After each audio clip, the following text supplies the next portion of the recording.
Hello student, હવે જો ધોરણ 8 ની અંદર આપણે 7મું ચેપ્ટર જોતા હતા ઘન અને ઘનમૂળ, બરાબર. એની અંદર 7.1 આપણે પૂરો કરી દીધો ઘન વિશે. જે રીતે વર્ગ વિશે જોઈએ તો વર્ગ એટલે આપેલી સંખ્યાનો એ જ સંખ્યા સાથેનો ગુણાકાર, એટલે એને વર્ગ કહીએ છીએ. ઘન એટલે આપેલી સંખ્યાનો 3 વખત ગુણાકાર. જે સંખ્યા દાખલા તરીકે 3 નો ઘન લખો છો તો 3 × 3 × 3 તો 3 તરી 9, 9 તરી 27. તો એ રીતે આપણે એની અંદર ઘન દર્શાવી શકીએ છીએ, બરાબર. તો એ જ રીતે અહીંયા આપણે જે રીતે વર્ગમૂળ જોતા હતા એ રીતે અહીંયા ઘનમૂળ આવે છે. તો ઘનમૂળ એટલે શું? પહેલા તો આપેલી સંખ્યા, જે સંખ્યાનો ઘન છે તે સંખ્યાને આપેલી સંખ્યાનું ઘનમૂળ કહે છે. આપેલી સંખ્યા,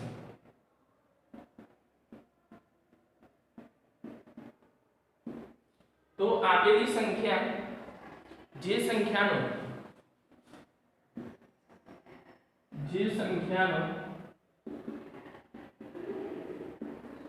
ઘન છે, બરાબર. જે સંખ્યાનો શું છે? ઘન છે. તે સંખ્યાને આપેલી સંખ્યાને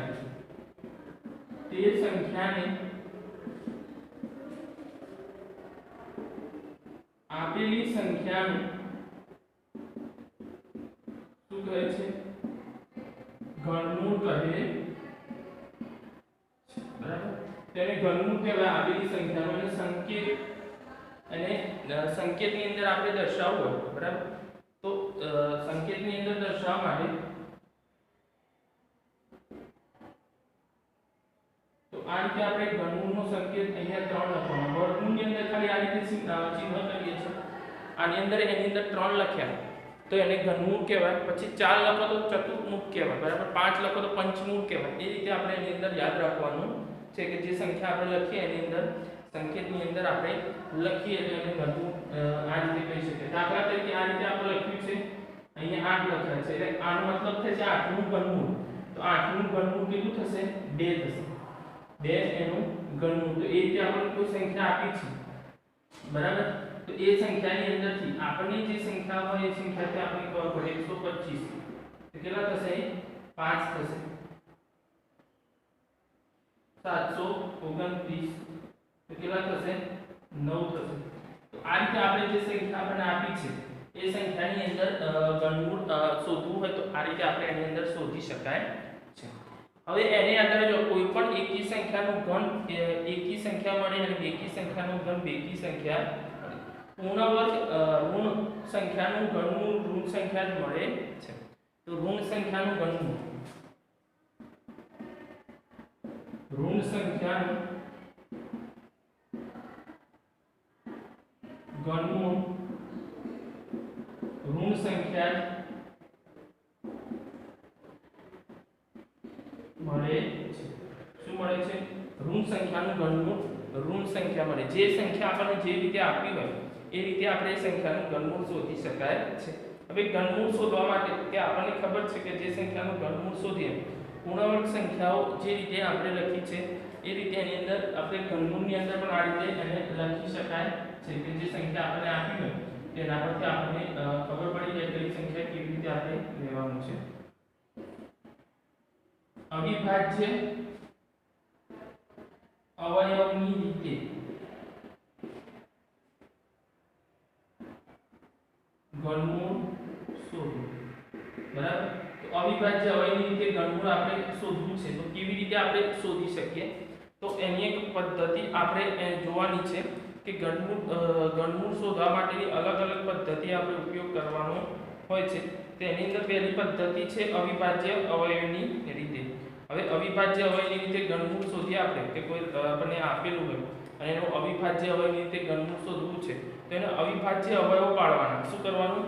અવિભાજ્ય અવયવ પાડવાના. અવિભાજ્ય અવયવ પાડ્યા પછી આપણે એનું ઘનમૂળ શોધી શકાય છે, બરાબર. તો એ રીતે આપણે એની અંદર દાખલા તરીકે 729. હવે આનો અવિભાજ્ય અવયવની રીતે ઘનમૂળ આપણે શોધવું છે. તો કેવી રીતે શોધી શકાય છે તેની અંદર જોવાની કે સંખ્યા કેવી રીતે આપણને આપેલી છે અને એ સંખ્યાને આધારે એનું આપણે ઘનમૂળ શોધી શકીએ. તો કઈ સંખ્યા કેવી રીતે આપી છે એને જોવાનું. તો અહીંયા આપણને આપેલું છે તો પહેલા એના ભાગ પાડી દેવાના. 729 ના આ રીતે ભાગ પાડી દે આપણે. બે ભાગ નહીં ચાલે, બરાબર. એકમ 9 છે, ત્રણેય ચાલશે તો હા ત્રણેય ચાલશે. તો ત્રણેય આપણે એનો ભાગ ચલાવીએ તો 3 દુ 6 3 નું 6 1 વધ્યા 3 ચોક 12 3 તરી 9 હજી જો 6 ને 3 9 ત્રણે ભાગ ચાલશે 8 1 હજી ત્રણે ભાગ ચાલશે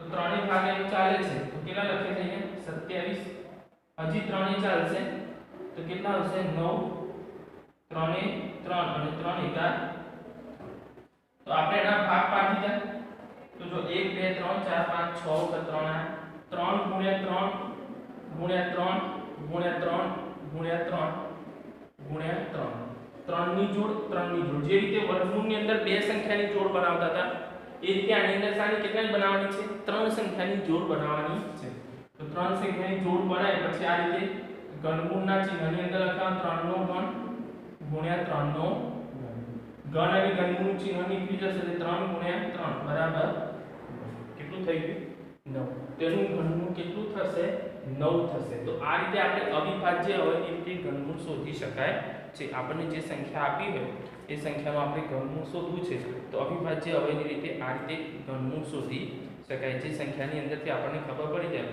તો ચલો આપણને આ રીતની સંખ્યા આપણને આપી છે તે સંખ્યાને આ રીતે આપણે એની અંદર શોધી શકાય છે તો ધ્યાન રાખવાનું અવિભાજ્ય અવયવી રીતે જે રીતે આપણે ઘનમૂળ શોધીએ છીએ એમાં આપણે એ સંખ્યાઓ જોતા રહેવાનું કઈ સંખ્યા કેવી રીતે આપણને આપેલી છે એને આધારે આપણે એનું ઘનમૂળ શોધી શકાય છે તે ઘનમૂળ શોધતી વખતે પણ એ દરેક વસ્તુને ધ્યાનમાં રાખવાની કે કયો અને કેવી રીતે આપણને આપેલું છે તો જે સંખ્યાથી આપણને તરત જ અંદાજ આવી જાય કે ચલો આ સંખ્યાને આપણે આ રીતે એનું ઘનમૂળ શોધી શકાય છે તો એના પરથી જે સંખ્યા આપણે લઈએ છીએ એ સંખ્યામાં આપણને એ ખબર પડી જાય કે કેવી રીતે આપણે એને લખ્યું છે તો આ રીતે આપણે એને ઘનમૂળ શોધી શકાય છે પછી જો એનીમાં અનુમાનની રીતે ઘનમૂળ એક બીજો આપણે આવે છે અનુમાનની રીતે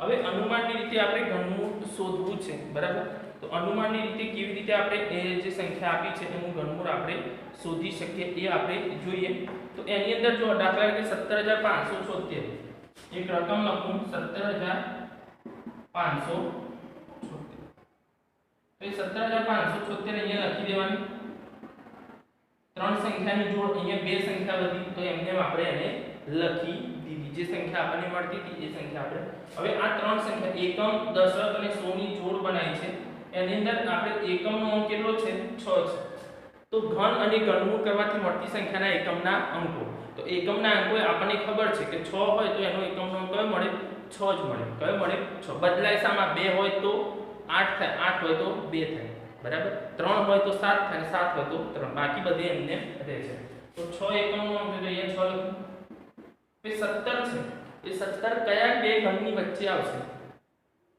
તો 17 જો 3 નો તો 3 તરી 9 તરી 27 થઈ ગયું એટલે 3 2 નો તો 8 આવશે તો 2 અને 3 વચ્ચે આવશે તો 2 અને 3 વચ્ચે મને આની કઈ છે તો 2 છે એટલે અહીંયા 2 બરાબર એનો મતલબ અહીંયા થાય 17576 નું ઘનમૂળ કેટલું થશે 26 કેટલું થશે 26 બરાબર તો એ રીતે જે સંખ્યા આપણને આપવું હોય તો આ રીતે આપણે એનું શોધી શકાય છે એની સ્ટેપ આવે છે બરાબર કે કેવી રીતે આપણે એને લખી શકીએ તો સ્ટેપ બાય સ્ટેપ આપ તમે લખો છો તો પણ તમને એનો અંદાજ આવી જશે કે કઈ સંખ્યા કેવી રીતે આપણે એને લખી શકાય છે તો આ રીતે જે સંખ્યા આપણને આપી છે એ સંખ્યાની અંદર આપણે ઘનમૂળ શોધતા હોઈએ બરાબર એટલે અનુમાનની રીતે આપણને આપ્યું હોય તો આપણે અનુમાનની રીતથી પણ એને લખી શકાય છે તો અનુમાનની રીતની અંદર આપણે એની અંદર જો સ્ટેપ લખવા હોય તમને સમજાવવા માટેના સ્ટેપ લખવા હોય તો એ જે સંખ્યા આપણને આપી છે બરાબર તો અહીંયા આપણે એના સ્ટેપ લખીએ કે આપેલી સંખ્યાના બે ભાગ પાડો બરાબર એની અંદર લખવાનું એક ભાગ છે 17 અને બીજું છે 576 બરાબર તો આ રીતે એના આપણે સંખ્યાના બે ભાગ પાડી દીધા હવે પહેલો ભાગ જે છે બરાબર તો 576 માં એકમનો અંક 6 હોય તો ઘનમૂળ કરવાથી મળતી સંખ્યાનો એકમનો અંક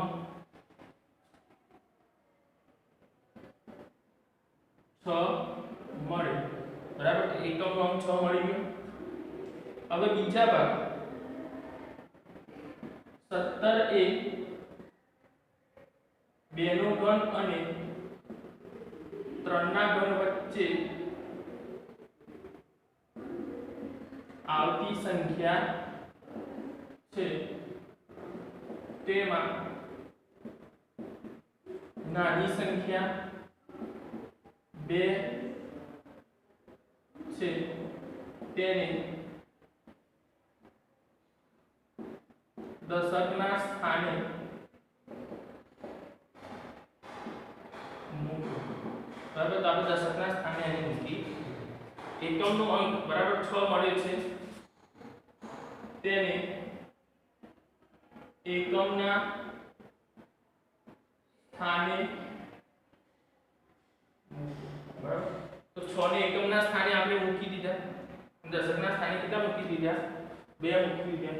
તો આ રીતે આપણે અનુમાનની રીતે ઘનમૂળ શોધી શકાય છે. જે સંખ્યા આપણને આપી હોય એ સંખ્યાનું અનુમાનની રીતે ઘનમૂળ શોધવું હોય તો આ રીતે આપણે શોધી શકીએ છે, બરાબર. આટલું લખી દો, પછી આપણે સ્વાધ્યાયથી થોડા દાખલા વધારે શીખીએ. દરેક વિદ્યાર્થી વ્યવસ્થિત રીતે લખવાનું છે.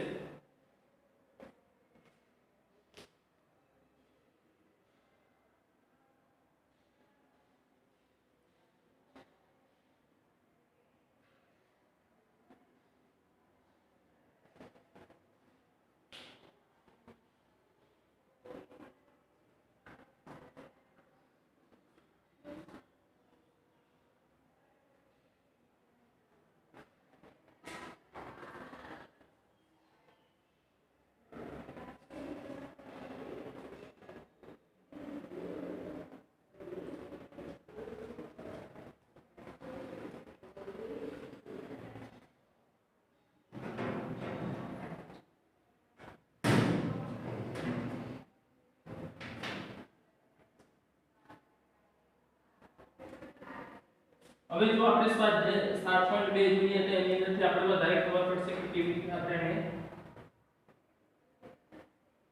લખવાનું છે. કે એની અંદર બે જ વસ્તુ આપણને આપી છે, એક અવિભાજ્ય અવયવની રીતે ઘનમૂળ શોધવાનું છે અને અનુમાનની રીતે ઘનમૂળ શોધવાનું છે. બાકી આપણે જે અહીંયાથી જે સ્ટેપ લખ્યા, બરાબર, એ ધ્યાન રાખવાનું. એની અંદર 3 સંખ્યાની જોડ બનાવવાની છે. અનુમાનની રીતે અંદર લખીએ છે તો 3 સંખ્યાની જોડ બનશે એની અંદર. તો 3 ની બનાવવાની. દાખલા તરીકે એની અંદર આપણે તો લખી હતી 5 સંખ્યા આપી એટલે આપણે 3 ની અને 2 ની જોડ બની. દાખલા તરીકે 7 સંખ્યા આપી હોય, બરાબર, તો એની અંદર બી આપણે સંખ્યાના જોડ એ રીતે બનાવવાની કે જેથી આપણે ખબર પડે કે સંખ્યા કેવી રીતે લખવાની છે. હવે જો સ્વાધ્યાય 7.2 ની અંદર પહેલો છે અવિભાજ્ય અવયવની રીતે ઘનમૂળ શોધો. એમાં પહેલો છે 64. સ્વાધ્યાય 7.2 દાખલા નંબર 1 અવિભાજ્ય અવયવની રીતે. એમાં પહેલો દાખલો છે 64. તો 64 ના તો આપણે અહીંયા 64 ના ભાગ પાડી દઈએ પેલા આ રીતે. તો જો બે ભાગ ચાલશે ને તો બે ભાગ ચાલે તો અહીંયા કેટલા આવશે? 32. જી બે ચાલશે તો 16. અહીંયા બે ચાલશે 8. બે ચાલશે તો 4. 2 2 અને 2 એકા તેના ભાગ આપણે જેટલા પડતા હતા એટલા આપણે એના લખી દીધા. તો 2 ગુણ્યા 2 ગુણ્યા 2 ગુણ્યા 2 ગુણ્યા 2. તો જો 3 સંખ્યાની જોડ બનાવી દીધી આપણે. ઘનમૂળના ચિહ્નની અંદર લખે 2 નો ઘન ગુણ્યા 2 નો ઘન 2 ગુણ્યા 2 બરાબર 2 દુ 4. તો એનું ઘનમૂળ કેટલું થશે? 4 થશે. કેટલું થશે? આ રીતે આપણે જે પણ સંખ્યાઓ આપણને આપી છે, બરાબર, 1648. નંબર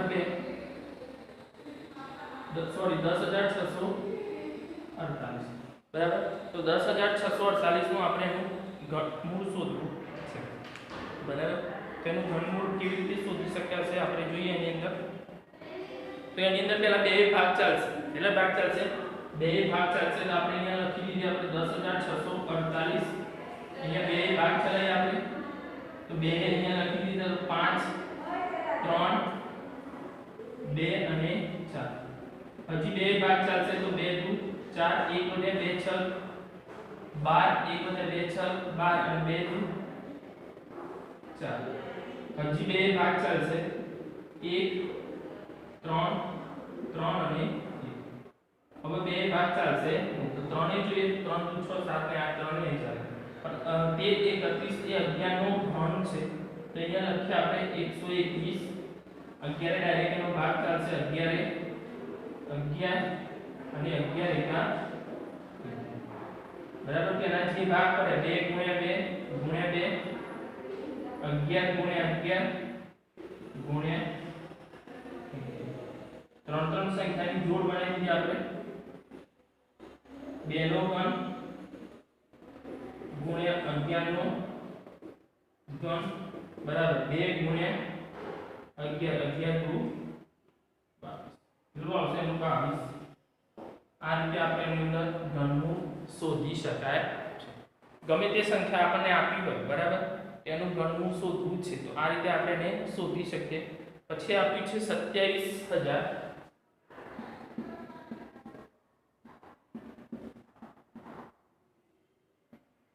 તો 27000 ને બે ભાગ ચાલશે બરાબર કેમ કે પાછળ આપણને 0 આપેલા છે તો 0 આપણને આપેલા છે એના પરથી બે ભાગ ચાલશે 2 એકા 2 2 તરીક 6 2 પંચા 10 અને 2 0 13500 હજી બે ભાગ ચાલશે તો 2 6 12 1 વધ્યો 2 સત્તા 14 1 વધ્યો 2 પંચા 10 અને 0 હજી બે ભાગ ચાલશે તો 2 તરીક 6 2 તરીક 6 1 વધ્યો 2 સત્તા 14 1 વધ્યો 2 પંચા હવે જો બે ભાગ ચાલશે તો ત્રણેય ભાગ ચાલશે તો કાટવાની ચાલશે કેમ કે સરવાળો કેટલો થાય છે તો જો સરવાળો 7 12 12 ને 3 15 ને 3 18 એટલે ત્રણેય ભાગ ચાલશે આનો તો 3 એકા 3 3 એકા 3 3 દુ 6 1 વધ્યો 3 પંચા 5 ને 2 એટલે હજી ત્રણેય ભાગ ચાલશે તો આપણે ત્રણેય ભાગ ચાલે એની અંદર સંખ્યાની અંદર તો ત્રણેય ભાગ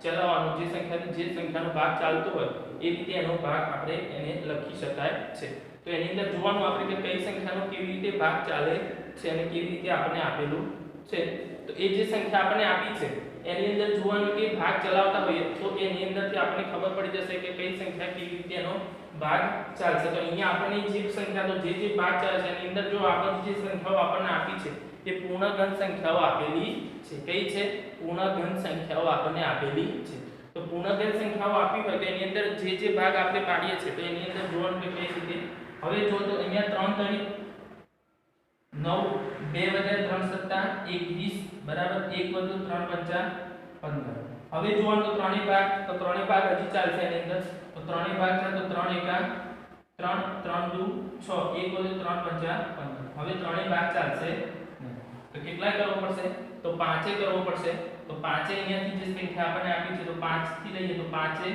25 5 5 અને 5 એકા બરાબર એ સંખ્યાથી આપણે ભાગ કર્યો તો એના કેટલા ભાગ પડે 2 ગુણ્યા 2 ગુણ્યા 2 3 ગુણ્યા 3 ગુણ્યા 3 ગુણ્યા 5 ગુણ્યા 5 ગુણ્યા 5 ત્રણ સંખ્યાની આપણે જોડ બનાવી દીધી બરાબર તો આ રીતે એની જોડ બની જશે હવે એને ઘનમૂળના ચિહ્નની અંદર લખીએ તો 2 નો ઘન ગુણ્યા 3 નો ઘન ગુણ્યા 5 નો ઘન ઘન અને ઘનમૂળનું ચિહ્ન લીધું છે એટલે 2 ગુણ્યા 3 ગુણ્યા 5 5 તરી 15 દુ 30 બરાબર તો 27000 નું ઘનમૂળ કેટલું થશે 30 થશે તો આ રીતે આપણે જો તો જે બાકીની સંખ્યાઓ છે એ બાકીની સંખ્યાઓ દરેકનું ઘનમૂળ તમારે આ રીતે જાતે શોધવાનું છે જે સંખ્યા આપણને આપી હોય એ સંખ્યાની અંદર જોવાનું કેવી રીતે આપેલું છે અને એ કેવી રીતે આપણે એને ઘનમૂળ શોધવાનું છે બરાબર તો આ રીતે આપણે જે સંખ્યાઓ આપણને આપી હોય એનું ઘનમૂળ શોધી શકાય છે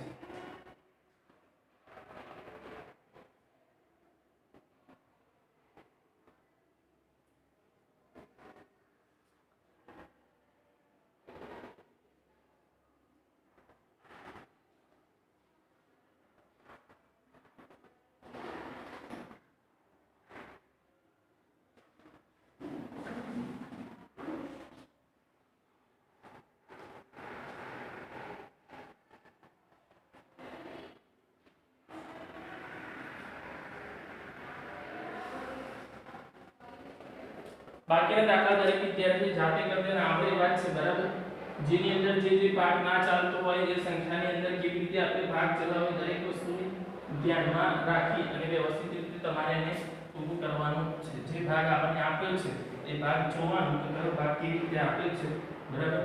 તો એની અંદર આપણે અમુક સંખ્યા એવી પણ આવશે કે જેનો ભાગ આપણે ડાયરેક્ટ કોઈ સંખ્યા વડે ચલાવવો પણ પડે. પહેલા હંમેશા ધ્યાન રાખવાનું બે ભાગ ચલાવવાનો, પછી ત્રણે ચલાવવાનો બરાબર, પછી ચારે તો નથી ચલાવવાનો, પાંચે ચલાવવાનો, પછી ના ચાલે તો સાતે. અમુક સંખ્યાને કેવું હોય તો સાતે પણ ભાગ ચાલતો હશે, તે સંખ્યાને ધ્યાન રાખવાનું કઈ સંખ્યાથી આપણે ભાગ ચલાવવાનો છે. પછી દાખલા નંબર 2 ખરા ખોટા આપ્યા છે.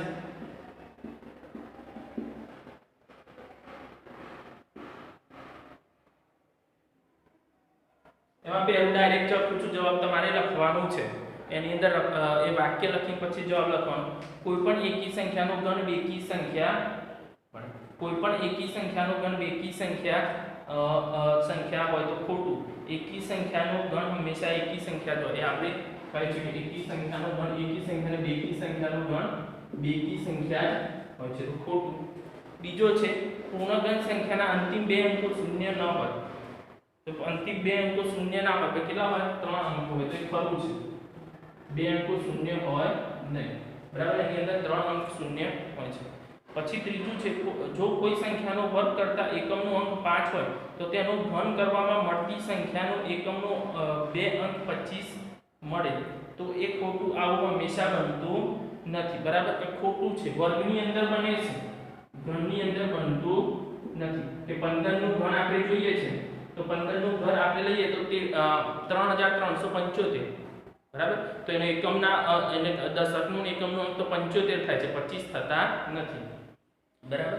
પછી જો એવી કોઈ પૂર્ણગણ સંખ્યા ના મળે કે જેનો એકમનો અંક 8 હોય તો એવી જે પૂર્ણગણ સંખ્યા ના મળે કે જેનો એકમનો અંક 8 આપણે મળતો હોય તો 8 મળતો હોય તો એ પણ ખોટું.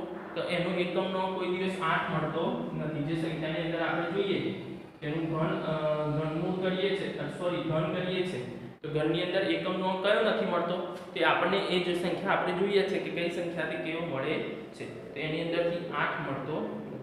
હંમેશા એવું બને નહીં, જે સંખ્યા આપણને આપી એવું બનતું નથી.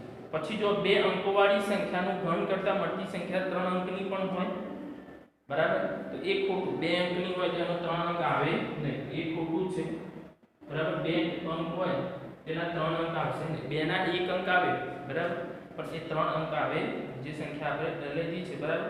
તો એની અંદર પણ 4 અંકની સંખ્યા પણ હોય એટલે કે 3 અંકની આવે એવું થતું નથી બરાબર.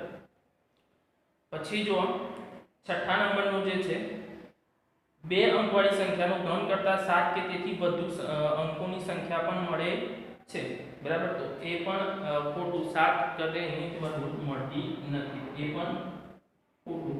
એ તો આપણે જેની અંદર જે પદ્ધતિથી આપણે લઈએ છીએ એ જ પદ્ધતિ આપણે એની અંદર એટલે 1 અંકની સંખ્યાનો ગણ કરવાથી 1 અંકની સંખ્યા પણ મળે છે.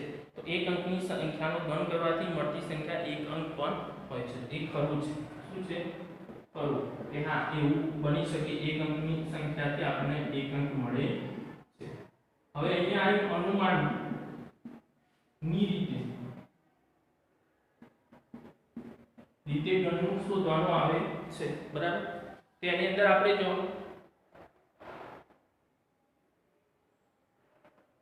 તો પહેલા 13 31 નું આપણે શોધી દઈએ. 13 31 નું ગણનું અનુમાનની રીતે શોધવું છે. તો અહીંયા લખ્યા આપણે 13 31 એની અંદર 3 જોડ અને 1 3 સંખ્યાની જોડ બનાવી 1 એકમનો અંક 1 છે એટલે અહીંયા 1 જ મળવાનો. 1 એ કોની વચ્ચે આવશે તો 1 ના ઘન અને 2 ના ઘન એમાં નાની કઈ 1 છે એ સંખ્યા આપણે 11 મળી ગઈ. તો અહીંયા આપણે જો તો સંખ્યાના એના સ્ટેપ લખવા હોય તો સંખ્યાના બે ભાગ પાડો.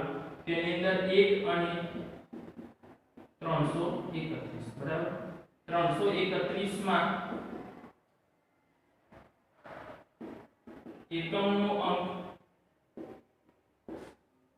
1 હોવાથી ઘનમૂળ કરવાથી મળતી સંખ્યાનો એકમનો અંક એક જ મળે છે,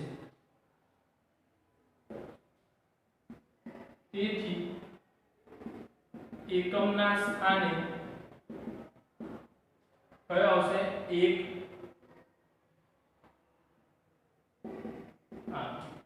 પછી જો બીજા ભાગની અંદર 1 એ 1 નો ઘન અને 2 ના ઘન વચ્ચે સોરી 1 એ 1 નો ઘન છે, તેથી દશકના સ્થાને 1 આવે, પછી આ રીતે ઘનમૂળનું ચિહ્ન લખવાનું 13 31 બરાબર 11. એનું ઘનમૂળ કેટલું થાય? 11 થશે. જે સંખ્યા આપણને આપી છે એ સંખ્યાનું ઘનમૂળ 11 થશે. આ રીતે દરેક સંખ્યાને જાતે તમારે એને લખવાની છે. બીજી એક સંખ્યા લઈએ 32768. 32768 એની અંદર આપણે જોઈએ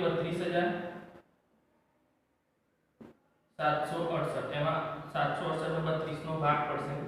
એકમનો અંક કયો છે? અહીંયા આપણને એકમનો અંક જે છે બરાબર, તો એની અંદર એકમનો અંક આપણને 8 આપ્યો છે. કયો આપ્યો છે? 8 હોય તો કયો થઈ જાય? 2 થઈ જાય. અને 32 છે કોની વચ્ચે આવશે? તો 32 છે 3 નો ગુણ 27 છે અને 4 નો ઘન તો 32 એક 3 ના અને 4 ની વચ્ચે આવશે. જે સંખ્યા આપણને આપી છે એ સંખ્યાની અંદર આપણે ખબર પડે કઈ સંખ્યાની વચ્ચે આવશે બરાબર. તો 32 છે 3 ના અને 4 ના વચ્ચે આવશે. એમાં નાની સંખ્યા કઈ છે? તો 3 છે, તો અહીંયા 32 આવે. તો અહીંયાથી જો પહેલો પોઈન્ટ છે સંખ્યાના બે ભાગ પાડો, એમાં આવશે 32 અને 768. એમાં લખું 768 ના એકમનો અંક 8 છે, તેનું ઘનમૂળ ના એકમનો અંક